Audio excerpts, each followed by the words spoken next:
siang Sobat IMC, senang sekali saya dengan Carati dapat bertemu di dalam acara Bincang Santai bersama Rumah Sakit IMC. Untuk tema hari ini kita akan membahas tentang stroke dan kaitannya dengan hipertensi. Kira-kira hal apa saja yang perlu kita ketahui tentang edukasi informasi kesehatan ini? Untuk Sobat IMC yang ingin lebih tahu banyak mengenai edukasi informasi kesehatan bersama Rumah Sakit IMC, jangan lupa subscribe di kolom komentar YouTube channel Rumah Sakit IMC.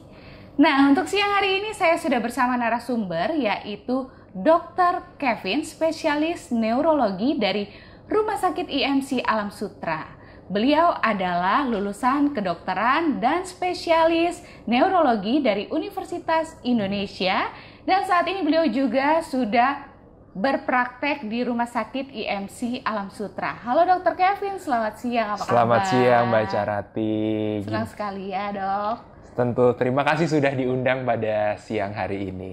Luar biasa dokter. Iya. Nah hari ini dok kita akan membahas tentang tema yaitu stroke dan kaitannya dengan hipertensi. Nah untuk masyarakat umum mungkin masih minim sekali ya dok untuk terkait kita harus himbaukan kembali karena informasinya adalah stroke mendapatkan urutan nomor 1 kematian di Indonesia ya dok ya. Benar sekali Mbak Carati. Oke dokter, sebelumnya Sobat IMC kita harus ketahui dulu nih, stroke itu apa? Silakan Dokter Kevin. Ya, jadi Sobat IMC sekalian, stroke ini benar yang dikatakan tadi sudah menempati sebagai penyebab kematian nomor 1 di Indonesia. Dan ini tentu menjadi sesuatu yang perlu kita khawatirkan. Nah, kapan kita perlu pikirkan gejalanya itu adalah stroke? Kata kuncinya satu, mendadak. Ya, mendadak terjadi perubahan. Apa saja yang terjadi?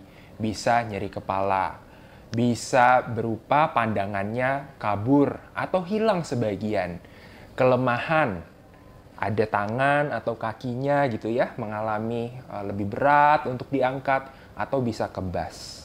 Gitu. Gejalanya macam-macam memang untuk gejala stroke. Kata kuncinya mendadak. Mendadak. Berarti stroke itu langsung secara mendadak. Gitu. Kalau misalnya orang tidak ada keluhan juga bisa terjadi stroke itu, dok. Gejala stroke memang bervariasi ya. Ada yang gejalanya ringan sampai gejalanya berat. Tapi balik lagi, stroke ini disebabkan oleh pembuluh darah. Oleh karena itu kita lihat dulu pembuluh darahnya apakah kecil atau besar. Nah, tentunya gejalanya itu akan semakin bervariasi. Kalau semakin besar, tentu gejalanya akan semakin berat. Oke, baik dokter.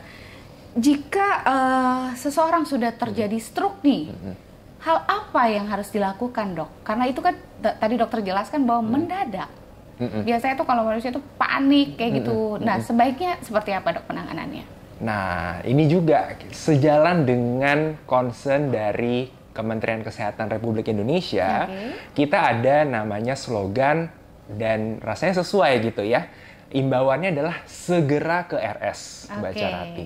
Segera ke RS. Apa itu? Ya, se adalah senyum. Artinya ada beda nih antara kiri dengan kanan, senyumannya tidak sama. Ge, gerak. Ada satu sisi tubuh yang gerakannya itu lebih lemah. Gitu. Oh, saya nggak bisa diangkat gitu ya. Oh, kok ini lebih berat ya? Gitu. Ra, bicara. Entah itu bicaranya pelok ya, atau tidak bisa berbicara sama sekali. Atau tidak bisa berkomunikasi, Mbak Carati. Kan kalau kita komunikasi begini, saya menyampaikan bisa diterima, kemudian mengolah. Nah, ada yang bicaranya terganggu seperti itu. Atau kita katakan sebagai afasia. Kebas. Entah wajah ya, wajah itu bisa satu sisi di sekitar mulut atau satu sisi tubuh itu mengalami kebas. Seperti kesemutan. Betul, bisa kebas atau kesemutan. R, rabun.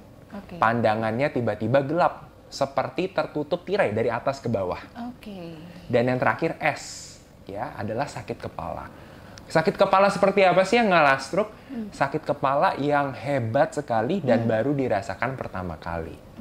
gitu. Segera ke RS. Jadi kalau Bapak dan Ibu sekalian Sobat IMC yang ada gejala-gejala seperti itu, tanpa menunda-nunda, tidak perlu harus ditunggu, tidur dulu. Yuk kita bawa untuk ke IGD supaya kita bisa tahu dan diatasi secara cepat. Jadi langsung segera ke rumah sakit ya. Betul. Segera ke RS sesuai dengan slogan dari Kementerian Kesehatan. Betul. Karena memang ini tadi kan sudah saya sampaikan juga ya dok ya, sesuai dengan dokter infokan juga bahwa memang stroke ini adalah penyebab kematian nomor 1 di Indonesia ya. Benar. Karena dan dia secara mendadak tiba-tiba seperti itu saja.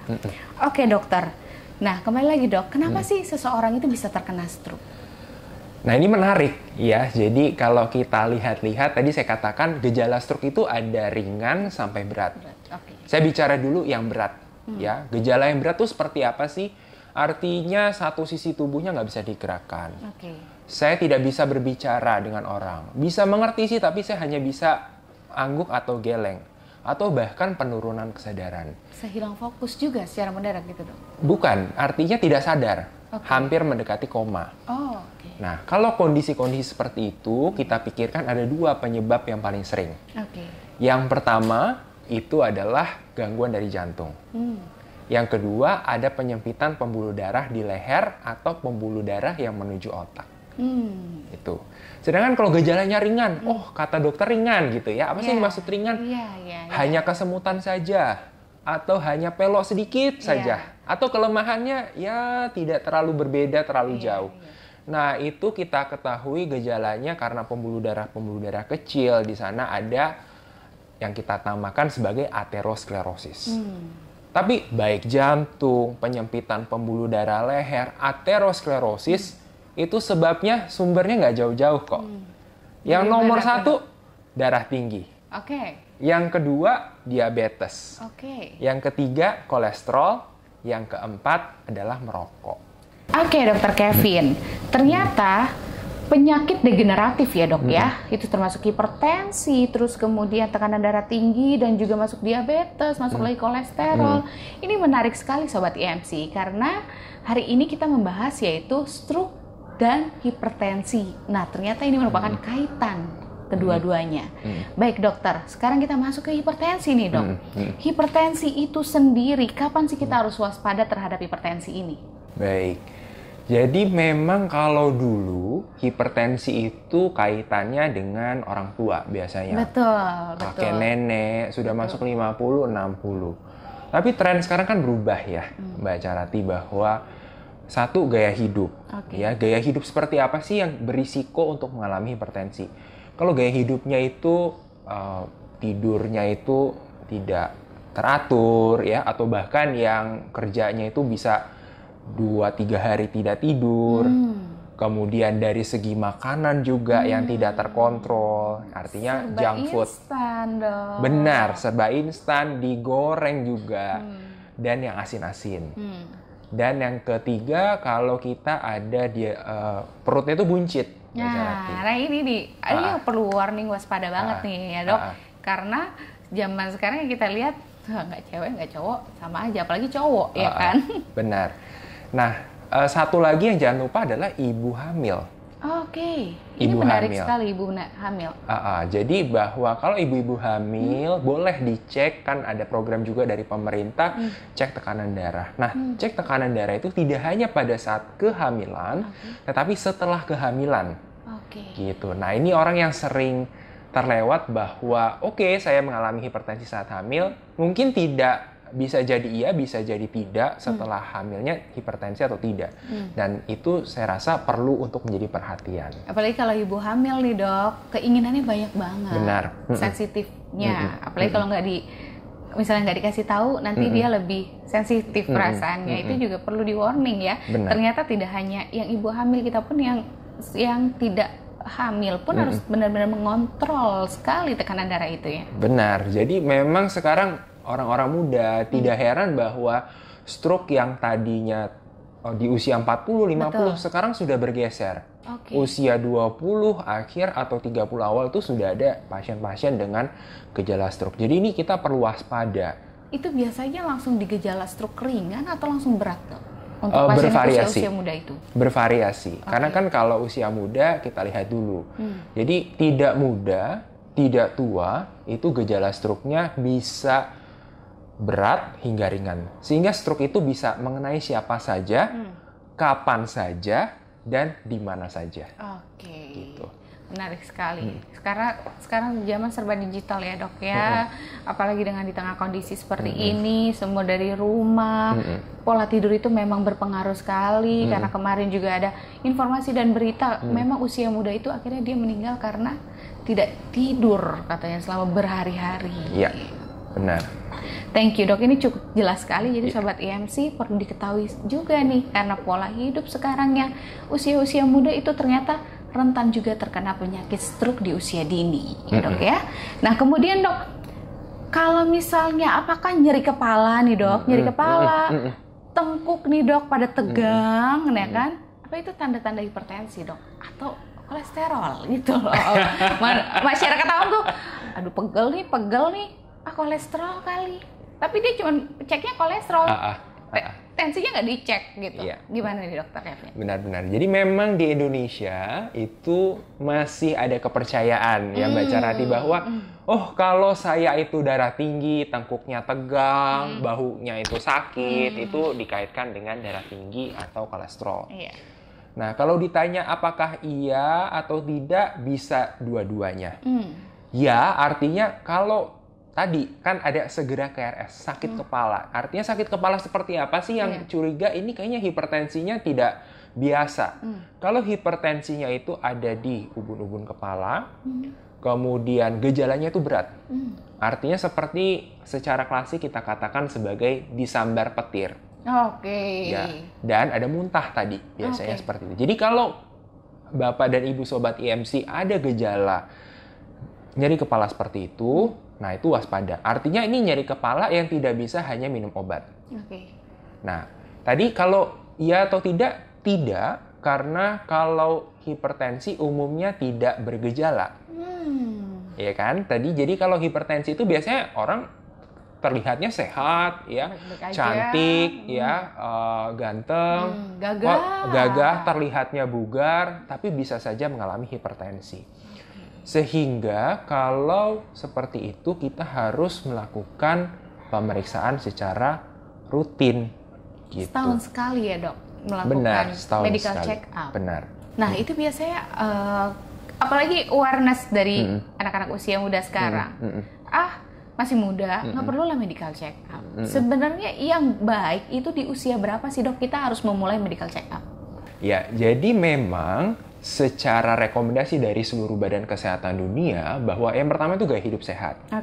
Yang kedua adalah pemeriksaan kesehatan itu di usia berapapun, tanpa mengenal laki-laki, perempuan, muda dan tua, sebaiknya sekali setahun kita harus tahu apa yang terjadi di dalam diri kita. Gitu. Oke, menarik sekali Dokter. Nah, Dokter, kalau hipertensi sudah terkena hipertensi, apakah dia akan terus-menerus mengkonsumsi obat? Nah, kalau minum obat itu tergantung, ya. Yang pertama kalau kita nanganin hipertensi adalah gaya hidup dulu berubah. Rokoknya di stop, ya, tidak makan junk food, garam itu dikurangin, artinya maksimal 1,5 sendok teh, kemudian makan banyak sayur dan buah. Lalu kapan saya wajib, ya? Kapan saya wajib kalau saya tidak bisa tadi berubah gaya hidup atau saya sudah mengalami komplikasi, komplikasi ke otak, ke jantung atau ke ginjal, gitu. Dan minum obatnya juga harus teratur. Kalau memang direkomendasikan pagi, ya minum pagi, dan tidak boleh putus nyambung. Perlu diperhatikan ya Dok ya. Nah, kemudian Dokter, apa sih pesan-pesan nih untuk sobat-sobat IMC nih Dok, terkait supaya terhindar dari stroke dan juga hipertensi? Silakan Dokter Kevin. Ya. Jadi sobat IMC sekalian, gaya hidup itu sangat mempengaruhi kesehatan diri kita. Bisa saja hari ini kita merasa sehat, tapi kita tidak tahu apa yang terjadi di dalam tubuh kita. Tadi, hipertensi tidak bergejala, hipertensi tetapi bisa berlangsung dan menyebabkan kerusakan di berbagai organ, otak, jantung, ginjal, atau di pembuluh darah kaki. Oleh karena itu, kita harus menjaga kesehatan diri kita dan jangan lupa melakukan pemeriksaan kesehatan rutin berkala minimal 1 tahun sekali. Gitu. Luar biasa Dr. Kevin. Terima kasih Dr. Kevin atas pesan dan kesannya di hari ini. Itu menjadi pengingat oleh Sobat IMC. Nah, Sobat IMC, lebih baik kita melakukan deteksi dini dibandingkan kita harus mengobati dan itu melakukan keterlambatan bagi kita sendiri.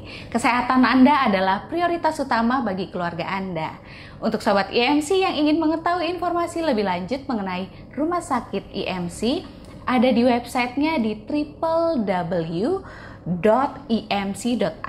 dan kemudian Instagramnya ada di @rs.imc dan jangan lupa di subscribe YouTube channelnya di RSIMC. Terima kasih Dr. Kevin dan sampai jumpa di acara Bincang Santai bersama Rumah Sakit IMC. IMC Healthcare, we care with passion.